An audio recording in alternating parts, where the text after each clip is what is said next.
നമുക്ക് ഓരോ ബ്രൈഡ്സിനെ കാണുമ്പോഴും ഓരോ ലുക്ക് നിങ്ങൾക്ക് നന്നായിട്ടുണ്ടാകും, അല്ലെങ്കിൽ തനിക്ക് ഇങ്ങനെ ചെയ്താലോ, അല്ലെങ്കിൽ ഈ ലുക്ക് ബെറ്റർ ആയിരിക്കും എന്ന് പറഞ്ഞ് കുറേ സജഷൻസും കുറേ പുതിയ ലുക്കുകളും എല്ലാം നമ്മൾ സജസ്റ്റ് ചെയ്യാറുണ്ട്. പക്ഷെ എല്ലാ ബ്രൈഡൊന്നും അത് അക്സെപ്റ്റബിൾ ആവണം എന്നില്ല കേട്ടോ. കുറേ കാരണങ്ങൾ കൊണ്ട്, ഫിനാൻഷ്യൽ സ്റ്റാറ്റസ് ആയിക്കോട്ടെ, അതല്ലാതെ ഫാമിലി റിലേറ്റഡ് ആയിട്ടുള്ള കാര്യങ്ങൾ കൊണ്ടൊന്നും അത് അക്സെപ്റ്റബിൾ ആവണമെന്നില്ല. പക്ഷെ എല്ലാ കാര്യം കൊണ്ടും നമുക്ക് ഓക്കെ ആയിട്ട് നമ്മളുടെ ഇഷ്ടത്തിനനുസരിച്ചിട്ട് ഒരു ബ്രൈഡിനെ കിട്ടിയത് ഇവളായിരുന്നു. ഇതാണ് ഫസ്ന. നിങ്ങൾ ഓൾറെഡി അവളുടെ ലുക്ക് കണ്ടിട്ടുണ്ടാകും.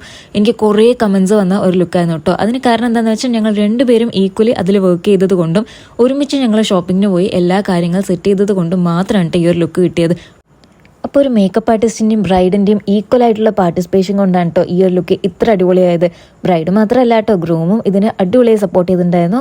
നമ്മൾ ജീവിതത്തിൽ ഒരിക്കലല്ലേ കല്യാണം കഴിക്കുള്ളൂ, നമുക്ക് ഇഷ്ടപ്പെട്ട പോലെ നിൻ്റെ ഇഷ്ടപ്പെട്ട ലുക്ക് നമുക്ക് ക്രിയേറ്റ് ചെയ്യുക എന്ന് പറഞ്ഞ് എല്ലാ കാര്യത്തിനും കൂടെ നിന്ന് ആ ഗ്രൂമിനിരുന്നോട്ടെ ഇന്നത്തെ കുതിരപ്പവൻ അല്ലേ.